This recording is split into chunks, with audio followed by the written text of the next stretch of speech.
বর্তমানে আমাদের নানা প্রয়োজনে ফেসবুক, ইউটিউব, পোস্টিং সহ বিভিন্ন ইন্টারন্যাশনাল প্ল্যাটফর্ম থেকে অনলাইনে কেনাকাটার প্রয়োজন পড়ে, আর সেজন্য প্রয়োজন হয় একটি ডুয়াল কারেন্সি কার্ডের। তাই আজকের ভিডিওতে আমরা জানবো 2024 সালে এসে কোন ডুয়াল কারেন্সি নেওয়াটা বেস্ট হবে ফেসবুক, ইউটিউব, পোস্টিং সহ অনলাইন কেনাকাটার জন্য।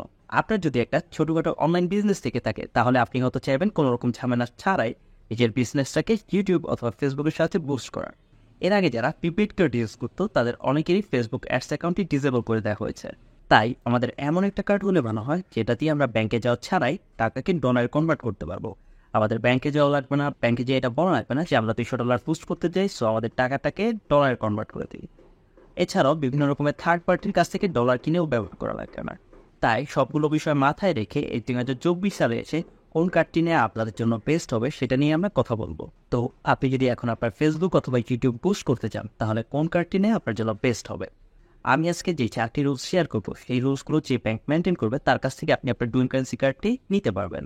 প্রথমেই বলে নিই, আপনি যদি ইন্টারন্যাশনাল ওয়েবসাইট থেকে কোনো কিছু কেনাকাটা করতে চান অথবা ফেসবুক, ইউটিউব পোস্ট করতে চান তাহলে আপনাকে ডলার এন্ডোর্সমেন্ট করতে হবে। এটা ম্যাটার করছে না আপনি কোন ব্যাংক থেকে ডুয়াল কারেন্সি কার্ডটি নিচ্ছেন। আপনি যেই ব্যাংক থেকে ডুয়াল কারেন্সি কার্ডটি নিয়ে থাকেন না কেন আপনাকে ডলার এন্ডোর্সমেন্ট করতেই হবে। এর মানে হচ্ছে আপনাকে বাংলাদেশ গভর্নমেন্টের কাছ থেকে ডলার ইউজের জন্য পারমিশন দিতে হবে, আর এই ডলার ইউজের জন্য পারমিশন নেওয়াকেই ডলার এন্ডোর্সমেন্ট পাওয়া হয়। অনেকে আমার কাছে প্রশ্ন করে ডলার এন্ডোর্স করার জন্য কি পাসপোর্ট লাগবে কিনা। হ্যাঁ, আপনার ডলার এন্ডোর্সমেন্ট করার জন্য অবশ্যই পাসপোর্ট থাকা লাগবে। আপনার যদি পাসপোর্ট না থাকে তাহলে আপনি ডলার এন্ডোর্সমেন্ট করতে পারবেন না, কারণ আপনার যে পাসপোর্টটা থাকবে সেই পাসপোর্টের গায়ে সিল দেওয়া থাকবে এবং সেখানে বলা থাকবে যে আপনি কত ডলার এন্ডোর্স করছেন, এবং একমাত্র তারপরেই আপনি ডলার ইউজ করতে পারবেন। তবে এর মানে এই না যে আপনি $10,000 এন্ডোর্স করতে চাচ্ছেন দেখে আপনার কাছে $10,000 থাকতে হবে। আপনার কাছে কোনো ডলার থাকা লাগবে না, আপনি জাস্ট ব্যাংকে যেয়ে একটা পারমিশন নিয়ে আসবেন যে আপনি $10,000 পর্যন্ত এন্ডোর্স করতে চাচ্ছেন, এবং এটা শুধুমাত্র আপনি কি পরিমাণ ডলার ইউজ করতে চাচ্ছেন তার একটা পারমিশন মাত্র। এখন আসি ডুয়াল কারেন্সি কার্ড কি। আপনি বাংলাদেশের যেই কার্ডই নিয়ে থাকেন না কেন সেখানে আপনি মাস্ট একটা কারেন্সি ইউজ করতে পারবেন। তবে আপনি যদি ডুয়াল কারেন্সি কার্ড নিয়ে থাকেন সেখানে আপনি দুটো কারেন্সি ইউজ করতে পারবেন। একটা হচ্ছে বাংলা টাকা এবং অপরটি হচ্ছে ইউনাইটেড স্টেট ডলার মানে ইউএসডি। অনেকেই হয়তো বলবে পাসপোর্ট ছাড়াই ডুয়াল কারেন্সি কার্ড নিন, পাসপোর্ট ছাড়াই ডলার এন্ডোর্সমেন্ট। তো আপনি এই কথাগুলোকে বিশ্বাস করবেন না, কারণ আপনি যদি বাংলাদেশে বসে ডুয়াল কারেন্সি কার্ড ইউজ করতে চান তাহলে আপনার অবশ্যই পাসপোর্ট থাকা লাগবে এবং সেই পাসপোর্টের মধ্যে ডলার এন্ডোর্সমেন্ট থাকা লাগবে। এরপরও যদি ডলার এন্ডোর্সমেন্ট নিয়ে আপনাদের কোনো প্রশ্ন থেকে থাকে অথবা এন্ডোর্সমেন্ট জিনিসটা কি সেটা না বুঝে থাকেন তাহলে অবশ্যই কমেন্ট বক্সে কমেন্ট করবেন। এখন আসি, আপনি যে কোনো ব্যাংক থেকে ডুয়াল কারেন্সি কার্ড নেওয়ার আগে যে 4টি বিষয় মাথায় রাখবেন। 3D secure system. 3D secure সিস্টেমটা হচ্ছে আপনার ভিসা, মাস্টার বা আমেরিকান এক্সপ্রেস কার্ডের একটি পেমেন্ট গেটওয়ে সিস্টেম। আমি যদি আর একটু সহজ করে বলি তাহলে এটা হচ্ছে আপনার কার্ডের একটি extra layer of security system. এর মানে হচ্ছে আপনি যখন আপনার কার্ডের মাধ্যমে কোনো পেমেন্ট করবেন সেই পেমেন্টটা করার ক্ষেত্রে আপনার কার্ডে যদি 3D সিকিউর সিস্টেমটা থাকে তাহলে একটা extra layer of security add হবে। এর ফলে বিভিন্ন ফ্রড বা অনলাইন হ্যাকারের কাছ থেকে আপনার কার্ডটি রক্ষা পাবে।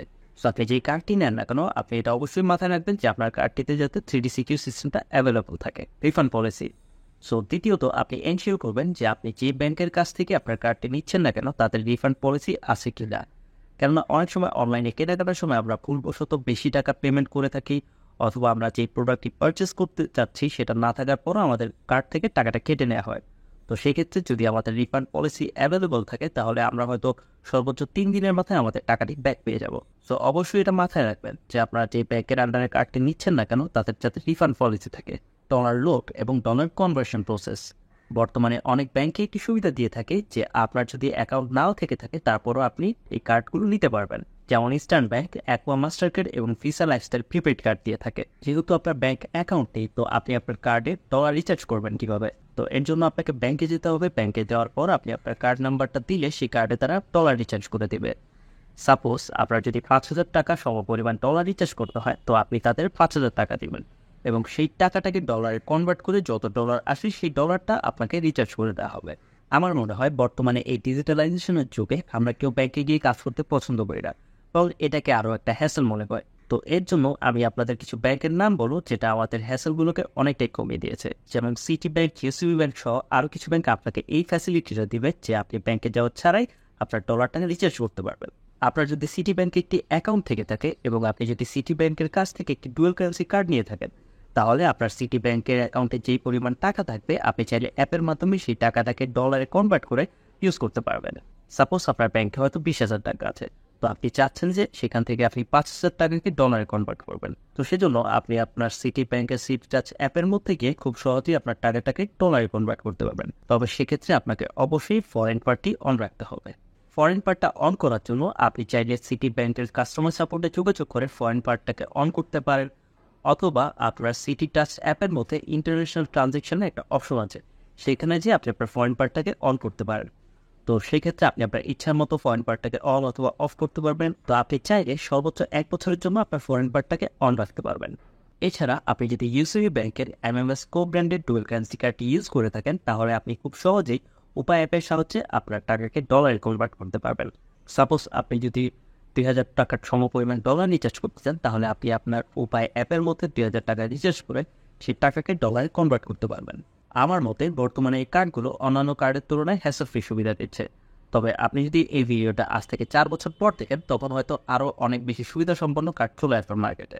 তো আপনি আপনার প্রয়োজন অনুযায়ী এই 4টি বিষয় মাথায় রেখে ডুয়াল কারেন্সি কার্ডটি নিয়ে নিতে পারেন। সবাই ভালো থাকবেন, সুস্থ থাকবেন। আল্লাহ হাফেজ।